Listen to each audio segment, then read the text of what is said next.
9ஆம் தேதி இந்த படம் ரிலீஸ் ஆகுது, 10ஆம் தேதி அந்த படம் ரிலீஸ் ஆகுது அப்படின்லாம் பேசிட்டு இருக்கும்போது నేను వస్తాండ్రా அப்படின்ற மாதிரி நம்ம அண்ணன் பிரபாசன் வந்திருக்காரு. தி ராஜ் சாப் அப்படின்ற மாதிரி.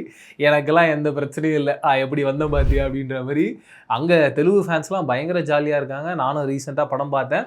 2 ஒரு மிக்ஸ்டு ரிவ்யூவாக தான் இந்த படத்துக்கு வந்து. ஒரு டைப் ஆஃப் ஆடியன்ஸ் என்ன சொல்கிறாங்கன்னா, இந்த படம் பயங்கர ஜாலியாக இருக்குது, சூப்பராக இருக்குது, ஒரு பர்ஃபெக்டான ஒரு கமர்ஷியல் படம் அப்படின்ற மாதிரி சொல்லுவாங்க. 2வது சைடு என்ன சொல்கிறாங்கன்னா, எப்பா இதெல்லாம் ஒரு படமாக என்னத்தை எடுத்து வச்சு அதில் வந்து பேய் வருது, பூதம் வருதுன்றாங்க, தலைக்குள்ளே ஏதோ ஓடுன்றாங்க, என்ன இது ஒரு படமா அப்படின்ற மாதிரி கேட்குறாங்க. என்னை பொறுத்த வரைக்கும் எனக்கு இந்த படம் எப்படி இருந்தது அப்படின்றதான் இந்த வீடியோவில் பார்க்க போகிறோம். ஃபர்ஸ்ட் ஆஃப் ஆல் இந்த படத்தோட கதை. ஒரு பாட்டி இருக்காங்க. அந்த பாட்டிக்கு ஒரு ஹஸ்பண்ட் இருக்காரு. அவர் பல வருஷத்துக்கு முன்னாடி ஓடி போய்ட்றாரு. பாட்டி அவங்களுடைய குழந்தைகளை வளர்த்து அவங்களுக்கு ஒரு பையன் பிறக்கிறான். அவர் தான் பிரபாஸ். அந்த பையனையும் வளர்த்துக்கிட்டு இருக்காரு. அவங்க குழந்தைங்க ஏதோ ஒரு விதத்தில் அவங்க இல்லாமல் இருக்காங்க.